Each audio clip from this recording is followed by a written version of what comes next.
Dracula is one of the great classics. And had always been one of my favorite stories, obviously, or I wouldn't have done Dark Shadows. I saw it at CBS. And Richard Matheson, who's a wonderful writer, and I adapted the Bram Stoker novel and brought to it something that wasn't in it.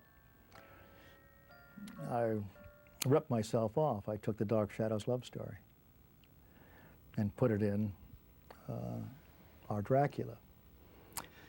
Because in the novel, Dracula leaves Transylvania and goes to England for no reason at all. Stoker says he's virtually sucked everybody dry down there and he had to find new blood. Well, we didn't do that. I always felt that was ridiculous, and we came up with the central love story to Dracula that never existed in the novel. That has since, I might add, that has since been copied by other Draculas, the most recent one, for instance. And he saw a picture of a girl in the newspaper, and we established that she is the reincarnation of this woman that he was in love with in the 1400s. And she's in England, and he goes to England to get her back. Now, that sounds a little familiar to you, right? A little dark shadowy, but it worked, and it was perfect. And that's why our Dracula was as good as it was, because again, it brought to the monster a degree of sympathy.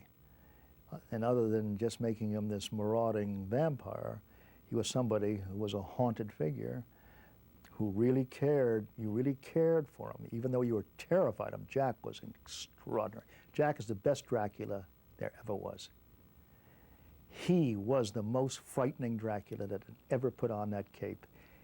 I mean, first of all, he's like 6'3" to start with, and then we had him in the heels, and he's a big guy, right? And when he came onto that set with that cape on, you believe, because we gave him superhuman strength. You didn't have to give Jack superhuman strength. He had it. He could grab you by the throat and pick you up off the floor. He was terrifying, an extraordinary actor. And there was this tremendous love story.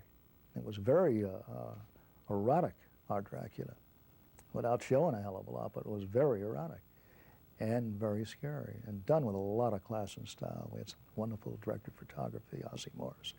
We shot it in Europe, in England, went to Yugoslavia. It was a real good production. I don't have a fascination with vampires myself. They just scare me. But there are people that are fascinated by vampires.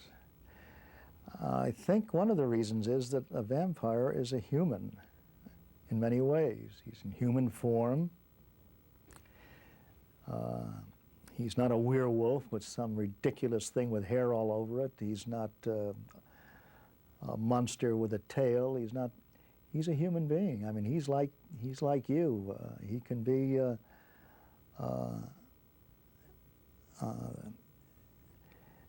he's believable. Even though you can't, in my mind, there are no vampires out there. There never have been and there never will be. But it's conceivable that this could happen. And if you do it the right way, you take advantage of this identification thing. This vampire is like me, except he's the undead. And women somehow, many women somehow, find this thing very erotic, this going into the neck and all the rest of it. And in a way it is, I guess. That's pretty sick.